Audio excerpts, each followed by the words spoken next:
याद रखना, हमारा व्यक्तिगत स्वार्थ कोई मायने नहीं रखता। हम सबके सामने एक लक्ष्य होना चाहिए, वह है राष्ट्र धर्म का। मेरी कोई भी मत और मजहब होगा, कोई भी उपासना विधि होगी, वो कोई मायने मेरे लिए नहीं रखती। अगर वो मेरे राष्ट्र धर्म के सामने आड़े आ रहा है तो मुझे उसको एक और करना पड़ेगा, अपने राष्ट्र धर्म को सर्वोपरि मानना पड़ेगा। और राष्ट्र धर्म को सर्वोपरि मान करके अगर हम कार्य करेंगे तो भारत को दुनिया में आगे बढ़ने से कोई ताकत रोक नहीं पाएगी। याद करना, पूरे विश्व का ध्रुवीकरण आज भारत की इर्द गिर्द होने जा रहा है। अगले 10 वर्ष की यात्रा को अगर आप देखेंगे तो यात्रा शानदार तरीके से आगे बढ़ रही है और उस शानदार यात्रा के लिए आपको अपने आप को तैयार करना होगा। मैं यहां पे विश्वविद्यालय से 2-3 मुद्दों पे जरूर बात करूंगा। एक, ट्रेडिशनल मेडिसिन, यहां पे आयुर्वेद का भी है, एलोपैथ का भी है। ट्रेडिशनल मेडिसिन और मॉडर्न मेडिसिन को जोड़ करके कैसे आप एक अच्छा कार्य आगे बढ़ा सकते हैं, इस पर व्यापक रूप से आगे बढ़ने की आवश्यकता है। टेक्नोलॉजी का उपयोग करते हुए कैसे हम दूर दराज के गांवों में टेली कंसल्टेशन, टेली मेडिसिन की सुविधा उन लोगों को दे करके और यहीं पे बैठ करके, आपका कोई टेक्नीशियन होगा, वही टेक्नीशियन वहां गांव में जाकर के लोगों को उसके साथ जोड़ करके सामान्य मरीजों को वहां रखिए। जो गंभीर मरीज है उनके लिए हॉस्पिटल की सुविधा हो, अनावश्यक भीड़ भी दूर होगी, लोगों को गांव में ही सुविधा प्राप्त हो सकती है। बहुत आसान है, बहुत अच्छा हो सकता है। या ये टूल का इस्तेमाल इसमें कर सकते हैं। वास्तव में दुनिया के अंदर धर्म को किसी ने समझा है तो भारतीय ऋषि ने समझा है। उसने उसको उपासना विधि तक सीमित नहीं रखा है। उसने ये नहीं कहा, आप याद करिए, भारत के अंदर किसी भी ऋषि ने ये नहीं कहा कि जो मैं कह रहा हूं वही सत्य है, कभी नहीं कहा। हम कभी इस बात के आग्रही नहीं है कि जो मैं कह रहा हूं वही सत्य है। आपकी मर्जी, आपको अच्छा लगता है मेरी बात को मानो, नहीं अच्छा लगता मत मानो। जो अच्छा लगता है देश के लिए, समाज के लिए जो अच्छा हो उसका आचरण करके आगे बढ़ो। ये जरूरी नहीं है, कोई भी भारत का सनातन धर्मावलंबी ये नहीं कह सकता है कि वह तभी हिंदू है जब वो मंदिर जाएगा। जो जाएगा वह भी है, जो नहीं जाएगा वह भी है। कोई बाध्यता नहीं उसके लिए। यह आवश्यक नहीं कि मैं वेदों को मानूं न मानूं, मैं शास्त्रों में विश्वास करूं न करूं, तब भी मेरा हिंदुइज्म कहीं बाहर नहीं जाने वाला मुझसे, वो मुझे तब भी जोड़ करके लेके चलता है। इतनी विराटता, इतनी विशालता, क्योंकि हमने धर्म को क्या कहा? धर्म क्या है? धर्म को हमने उपासना विधि तक सीमित नहीं किया, किसी एक इष्ट तक और किसी एक ग्रंथ तक सीमित नहीं किया। वेद तो दुनिया के सबसे प्राचीन ग्रंथ है। वेदों की परंपरा हजारों वर्षों की परंपरा है, सृष्टि के उद्भव के समय की परंपरा है। एक ऋषि ने नहीं रचा, अनेक कालखंड, एक लंबा कालखंड में अलग अलग ऋषियों ने अलग अलग ऋचाएं रची। श्रवण की परंपरा थी, गुरु शिष्य को बोलता था, शिष्य उसको अंगीकार करता था। एक लंबे समय तक ये चलता रहा और 5000 वर्ष पहले महर्षि वेदव्यास के नेतृत्व में ऋषियों की एक बड़ी मंडली ने उसको संहिताबद्ध करते हुए लिपिबद्ध करने का काम किया। और यह कार्य कहीं और नहीं हुआ, यह कार्य हुआ था आपके जनपद सीतापुर के ही नैमिषारण्य में। भारत के वैदिक ज्ञान की पूरी परंपरा, जिसको आज जिस रूप में आप देख रहे हैं, वास्तव में प्राचीन भारत की गुरुकुल परंपरा के उस परावर्तन समारोह का यह दीक्षांत समारोह हिस्सा है। जिसमें कोई स्नातक अपनी शिक्षा को अर्जित करने के बाद अपने एक नए जीवन में प्रवेश करता था और उस समय विश्वविद्यालय के कुलपति के द्वारा, जो किसी गुरुकुल में किसी ऋषि के आश्रम में स्थापित थे, उनके द्वारा यह उपदेश अपने स्नातकों को दिया जाता था कि सत्यम वद धर्मम चर, यानी सत्य बोलो और धर्म का आचरण करो। और उसके बाद फिर यह दीक्षा उपदेश आगे चलते चलते हर उस स्नातक के लिए, उपाधि धारक के लिए आवश्यक था कि हम जीवन में कोई ऐसा कार्य नहीं करेंगे जो न केवल इस शिक्षा को बल्कि संस्थान को भी कहीं कटघरे में खड़ा करता हो, यानी उस समय के गुरुकुल की परंपरा को भी कटघरे में खड़ा करता हो। जीवन में अन्य अवसर ऐसे आते हैं जो व्यक्ति को महान बनने का अवसर प्रदान करते हैं, लेकिन यह व्यक्ति के विवेक पर निर्भर करता है कि वह उसको अपने अनुरूप ढालने की सामर्थ्य रख पा रहा है कि नहीं रख पा रहा है, और इसके लिए उसका श्रद्धावान बनना। याद रखना, आप रामचरितमानस पढ़ते होंगे और रामचरितमानस में तुलसीदास जी भी कहते हैं, हमारे शास्त्रों में भी इस बात का बार बार उल्लेख होता है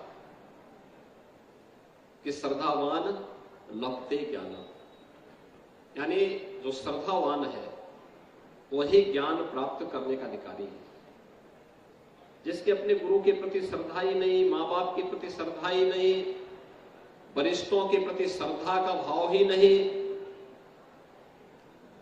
उसको ज्ञान प्राप्त हो भी नहीं सकता। और इसीलिए भारत की परंपरा में प्राचीन काल से इस बात का कहा गया कि देश, काल और पात्रता का ध्यान रखा जाना चाहिए।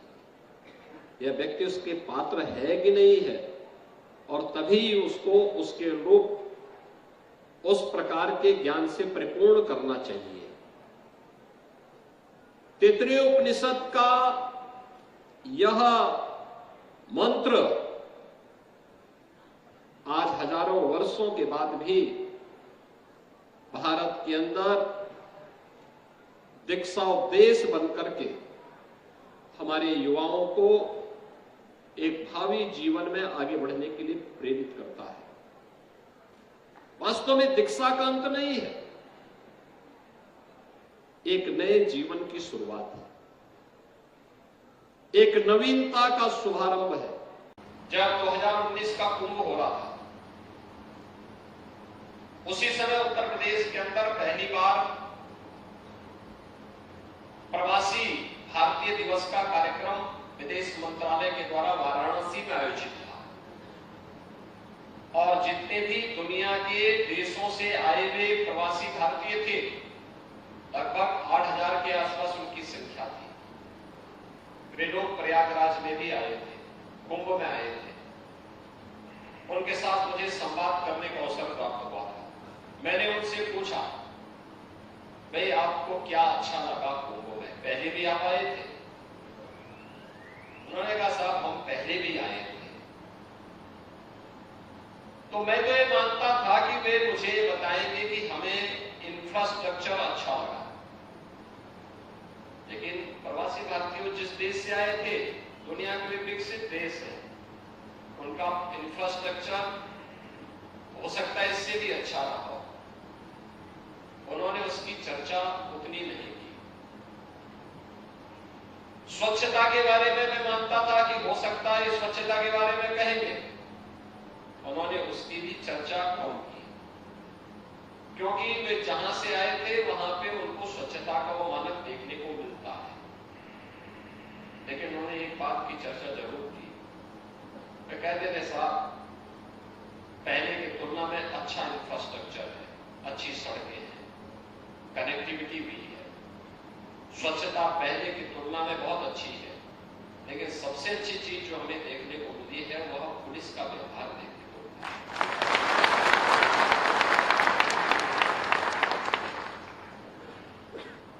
यानी अगर ये कॉमन मैन इस बात की चर्चा करे कि पुलिस का व्यवहार अच्छा है, तो मुझे ये लगा कि हम जो मेहनत कर रहे हैं पुलिस की छवि को गढ़ने के लिए, प्रदेश की छवि को दुनिया के अंदर बेहतर बनाने के लिए, वास्तव में हमारी ये साधना अच्छी दिशा में बढ़ रही है। 2017 में जब उत्तर प्रदेश में हमारी सरकार बनी थी, हमारे सामने चुनौतियां थी। चुनौती तीनों प्रकार की थी। जनता का विश्वास डगमगाया हुआ था, दुनिया की धारणा उत्तर प्रदेश के बारे में बहुत नकारात्मक थी, पुलिस का मनोबल गिरा हुआ था, छवि अच्छी नहीं थी। ये तीनों चुनौतियां थी। पुलिस का मनोबल इसलिए गिरा हुआ था क्योंकि सरकार के स्तर पर जो ध्यान दिया जाना चाहिए था, 1.5 लाख पुलिस बल के पद खाली थे, वे नहीं भरे गए थे, भरे नहीं जा रहे थे। योग्यता के मानक को ध्यान में नहीं रखा जा रहा था, नियत खराब थी, पुलिस की अवस्थापना सुविधा अत्यंत खराब थी। मैं अचानक एक दिन लखनऊ पुलिस लाइन के विजिट पे गया था और मैं भौचक था। पुलिस के 2 जवान बैरक में थे। जब मैं बैरक के अंदर अचानक झांका तो मैंने देखा कि दोनों जवान अपनी रात्रि की ड्यूटी के बाद वहां पे आए होंगे, सोए थे। जहां वे सोए हुए थे वहां पे पूरा जाला लगा था, ऊपर छत के ऊपर कुछ भी नहीं था, एस्बेस्टस टूटा हुआ था। यही सीजन था, यही दिसंबर का महीना रहा होगा। मैं भौचक था, तो मैं जैसे पीछे हटता था तब तक एक जवान की आंखें खुली, उसने मुझे देखा तो तुरंत खड़ा हुआ। मैंने कहा नहीं देखो, मैं तो केवल देखने के लिए आया हूं यहाँ पे क्या सुविधाएं हैं। और मैं वापस आया, फिर मैंने कहा भाई हर पुलिस लाइन में पुलिस कार्मिकों के रहने के लिए अच्छे बैरक बनाए जाए। आज आप देखते होंगे बड़े नगरीय क्षेत्रों को छोड़ दें तो छोटे नगरों में जो सबसे ऊंची मीनार होगी वो पुलिस की बैरक होगी। पुलिस कर्मियों के रहने के लिए जो व्यवस्था, पुलिस हो या पीएसी के जवान हो, उनको बेहतरीन अवस्थापना सुविधा बना दी गई। पीआरबी 112 की रिस्पांस टाइम को कम किया गया, ट्रेनिंग की क्षमता को हमने कई गुना बढ़ाया, पुलिस को आधुनिक सुविधाओं से लैस किया जाए, इसके लिए भी सरकार के स्तर पर समयबद्ध निर्णय लिए गए और उत्तर प्रदेश पुलिस की भर्ती की प्रक्रिया को पूरा करते हुए 1,54,000 से अधिक पदों को भी हम लोगों ने भरने के साथ ही वर्षों से अटके हुए प्रमोशन की प्रक्रिया को भी तीव्र गति से आगे बढ़ाने का काम। उत्तर प्रदेश की कानून व्यवस्था को सुदृढ़ बनाने और उसके माध्यम से उत्तर प्रदेश को एक नई पहचान दिलाने के लिए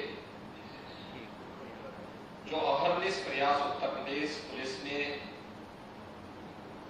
पिछले 7-7.5 वर्ष के अंदर किया है, इसके लिए मैं उत्तर प्रदेश पुलिस को विशेष रूप से अभिनंदन करता हूं और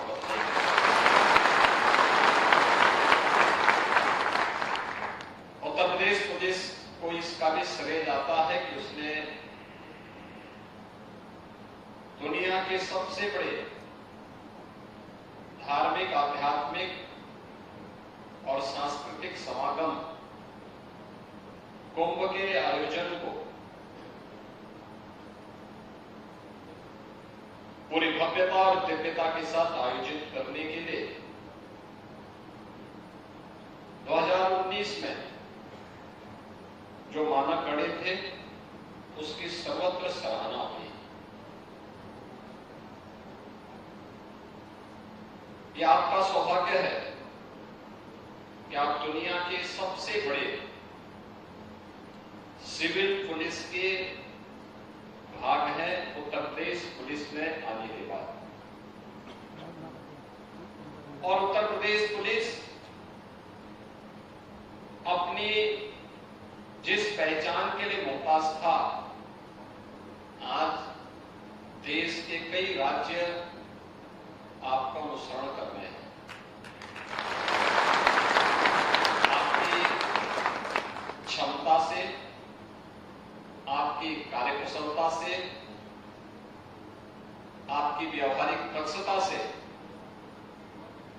और तकनीक का बेहतर उपयोग करते हुए कैसे हम सुरक्षित माहौल जनता जनार्दन को दे, इस दृष्टि से भी उत्तर प्रदेश पुलिस ने अनेक मानक गढ़े हैं।